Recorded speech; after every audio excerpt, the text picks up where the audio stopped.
Crimson eclipse. Julie's heart pounded against her chest as she ran through the dense forest, the trees casting eerie shadows in the dim light of the bloody moon. The air was heavy with tension, and the smell of iron mingled with the earthy scent of wet leaves. She stumbled over roots and fallen branches scratching her face as she desperately tried to escape the sinister presence chasing her. It all began a week ago when Julie stumbled upon an ancient artifact while exploring an abandoned mansion on the outskirts of town.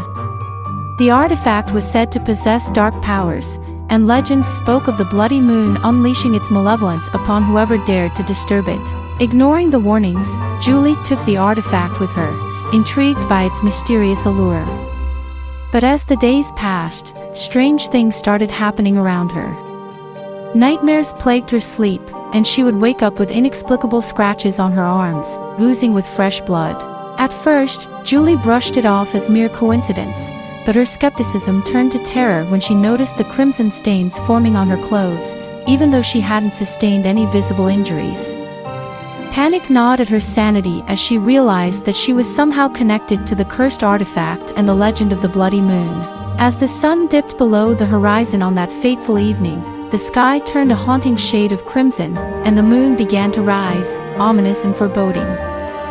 Fear took hold of Julie, and she knew she had to rid herself of the artifact before it consumed her completely.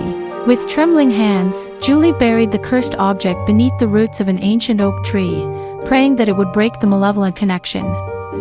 However, the moment she placed the artifact in the earth, an overwhelming surge of pain coursed through her body, and the ground around her seemed to come alive with crimson tendrils, entwining her feet. She screamed in agony as her blood mingled with the soil, and the cursed artifact's power seeped into her very being. The forest around her turned eerily silent as the bloody moon reached its apex, and a haunting presence emerged from the shadows, its eyes glowing like crimson embers. "Welcome, Julie," a sinister voice hissed, echoing through the trees. "You have awakened the curse of the bloody moon. You are now one with its power." Julie's heart raced as she faced the embodiment of the curse. She knew that this entity sought to consume her, to use her as a vessel for its malevolence. With her newfound connection to the artifact and the cursed moon, Julie understood that she had the power to manipulate blood itself, but at a terrible cost. Refusing to succumb to fear, Julie mustered her courage and channeled the curse's power, the blood in her veins now her weapon. The cursed presence lunged at her, but Julie summoned a torrent of crimson energy, pushing it back into the darkness.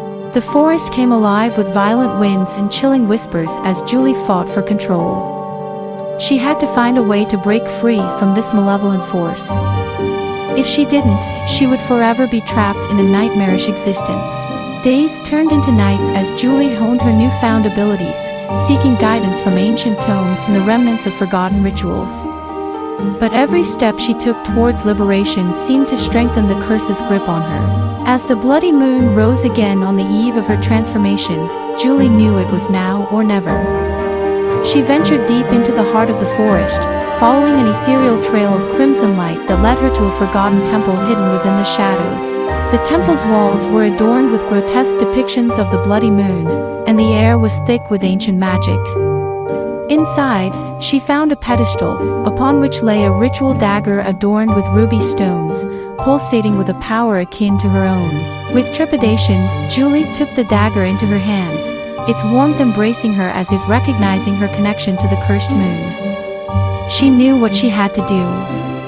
Drawing the blade across her palm, she watched as her blood dripped onto the temple floor, mingling with the engravings. "I embrace the power of the bloody moon," she whispered, her voice trembling but resolute. "But I will not be consumed by it." With that, she plunged the dagger into the artifact, severing the connection between herself and the curse. Crimson light burst forth, illuminating the temple with a blinding glow, and the malevolent presence howled in agony, fading into the shadows. As the temple trembled, Julie stumbled out, her breath ragged but triumphant. She had broken free from the curse's grasp, but she knew she would forever carry its mark. The bloody moon had changed her, leaving her with a power that she now had to learn to control.